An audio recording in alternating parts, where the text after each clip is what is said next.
Well, the day has finally came.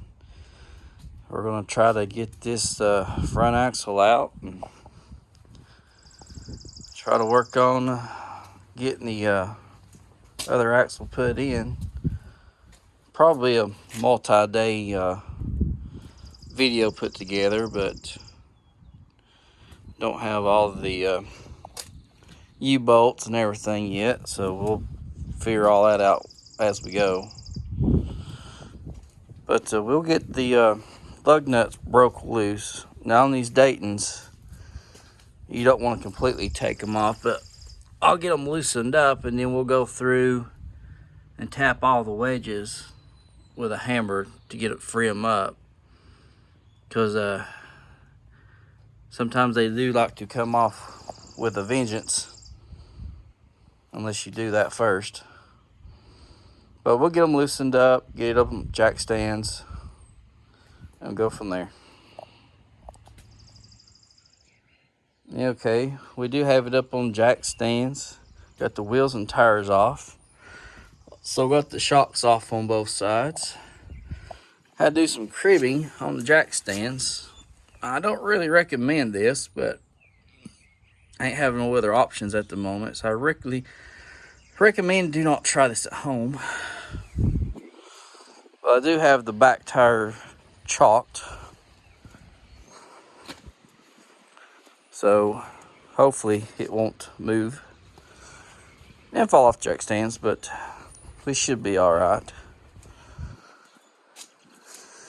But now we'll get the brake lines taken off.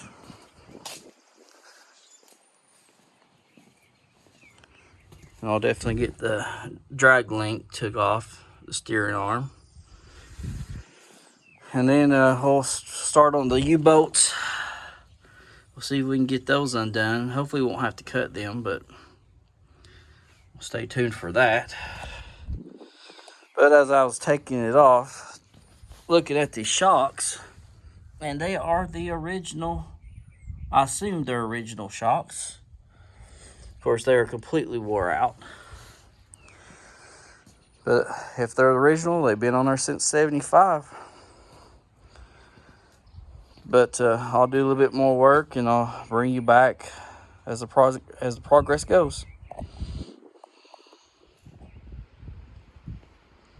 Well, we got the big four-wheel drive Napco front diff out of there.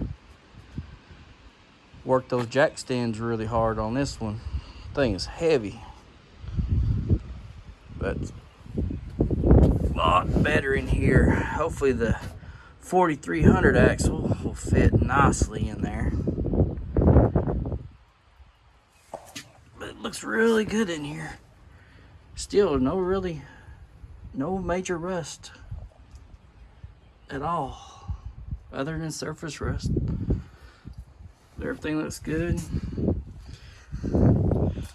And the U-bolts didn't give me a bit of problem. They came off pretty good. Just to give you a look at how massive this thing is. And like I said, she is heavy. And here's the other side. It all looks good. Still, like everything else, multiple coats of paint and all that jazz. But I think for this day of this video, we'll stop it here.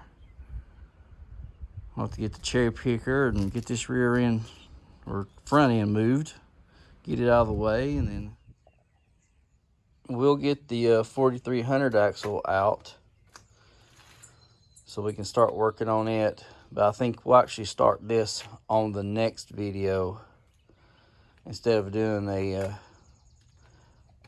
removal and installation video. I think we're just going to make this just the removal of the front axle, and then we'll start on that for the installation. But I wanted to come up here and show you that I took one of the L brackets off, ground it out, smoothed it, It came out really nice. It is just a little wavy. I don't know if you could really see it or not. But if there's a better way of grinding these type of welds down to the frame and not leave it wavy, definitely comment down below and might be able to help me out. But with all that being said, we'll just go ahead and end this video with all this, and then stay tuned for the next video, and we'll start doing the installation on the front axle. We'll see you on the next.